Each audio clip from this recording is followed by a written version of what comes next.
What's going on, guys? It's Greg here, aka New York Prepper. In this video I'm going to talk to you about another overlooked prep that a lot of preppers overlook, and that's snowshoes and snow traction equipment.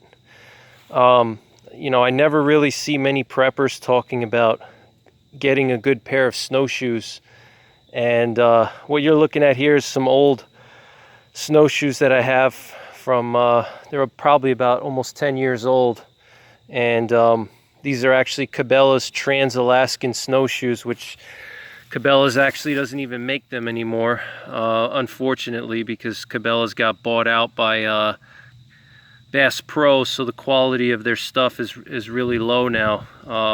Ever since Bass Pro bought out Cabela's, they're turning Cabela's into more of like a Walmart type of store, or Gander Mountain, very low quality gear. But these are the Cabela's Trans-Alaskan snowshoes, and snowshoes are absolutely critical. Here in upstate New York, it's end of October right now, and temperatures are falling. As you can see, there's no foliage left on the trees except a few that are just still hanging on, but a lot of the foliage is gone, and pretty soon the snow is going to be coming down. So I urge you guys to invest some money in a good pair of snowshoes, and preferably get yourself 2 snowshoes, because if one pair of snowshoes fails, you'll have a second pair. And also you want to have a second pair for training. If you want to train in the winter time, practice with your snowshoes, do some winter survival. You want to have a separate pair that you can train with, and then have a fresh pair for SHTF that's not broken and worn out. And what you see here is this white stuff. I was just looking for a good spray paint to spray paint this white for camouflage purposes, so I was testing out some different paints to see how well they would hold and how well they would adhere to the snowshoe. But these are snowshoes specifically designed for deeper snow. You can get trail snowshoes that are better for trails, but I don't really go on any trails here. I just go right into the woods, and if it's SHTF, and there's deep snow on the ground, you're gonna want to have some kind of snowshoes. Because if SHTF hits in the middle of winter, you're gonna need to get around. You're gonna need to move. For example, like here in upstate New York, the part of New York that I live in, I live in the Hudson Valley Catskills area, which is southeastern New York, and I live in what I call Nor'easter Alley. And in the wintertime, we get nor'easters, which are coastal snowstorms that come up the coastline. They draw moisture from the Atlantic, and they dump a lot of snow, and we can get up to like 2 to 3 feet of snow in a 24-hour period sometimes. And the snow will lay around, depending on the winter, the snow will lay around pretty much all of winter. You could have 1 or 2 feet of snow laying around. So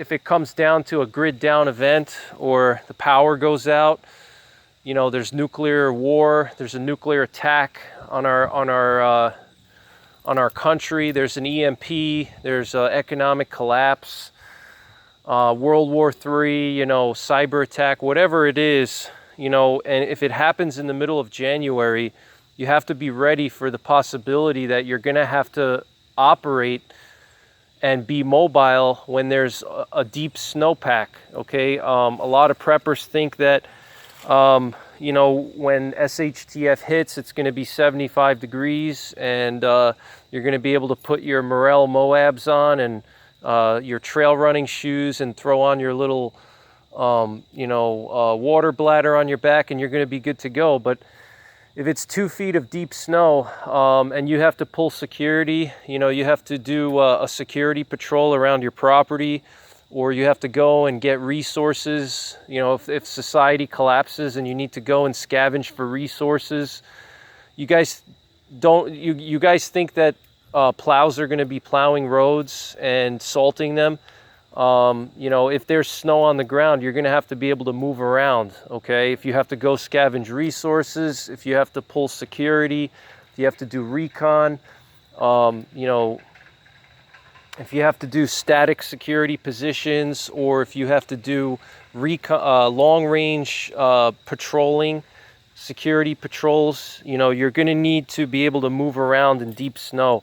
So snowshoes will be absolutely essential. If you try to move around and do security patrols or recon or scavenge for resources when there's 2 feet of snow and you don't have snowshoes, it's not going to be very fun. I can tell you that much. And you know, remember guys, if the average snow depth is 1 to 2 feet, you know, you're going to have drifts that are going to be up to 4 to 5 feet in certain areas. If it's powdery snow, you know, if you're in a flat area that has 1 or 2 feet of snow, areas where snow could pile up and drift, you're going to have, you know, snow drifts up to your waist, you know, and you're going to need a way to move through that kind of deep snow. And trying to do it with your regular shoes is just not going to work very well for you. You're going to get tired, you're going to get wet.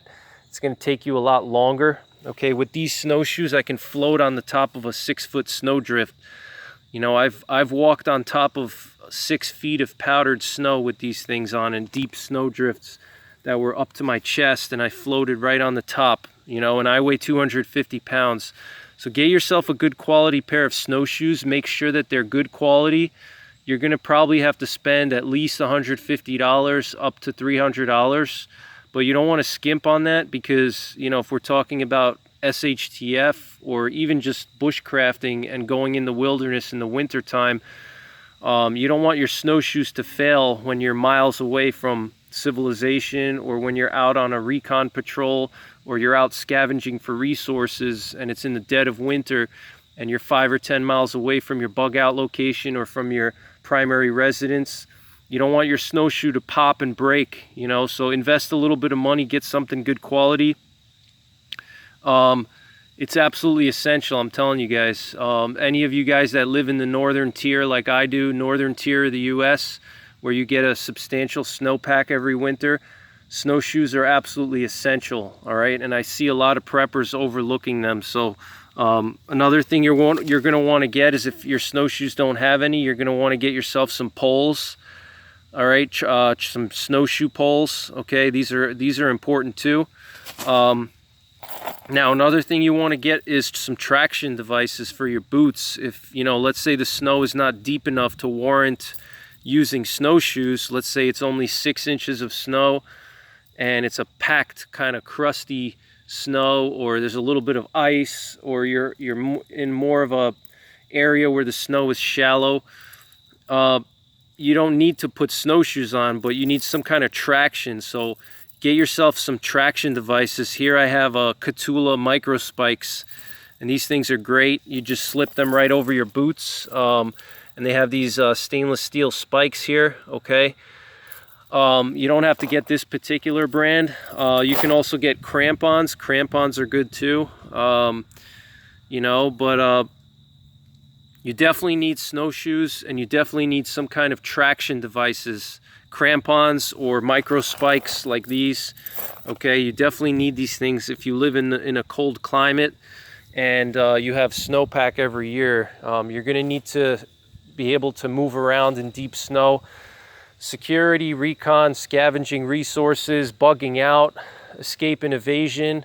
You know, what happens if you have to escape from the city and it's in the middle of a blizzard and it's a grid down situation and you have to trek through 2 feet of snow and you're trying to bug out and you have to go 30 miles in the snow. You know how much longer it's going to take you to go 30 miles without snowshoes in 2 feet of snow?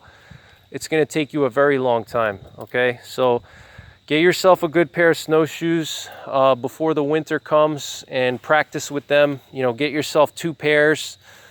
I have 2 pairs of snowshoes. I have 1 pair for powder snow, which is the ones that you see here.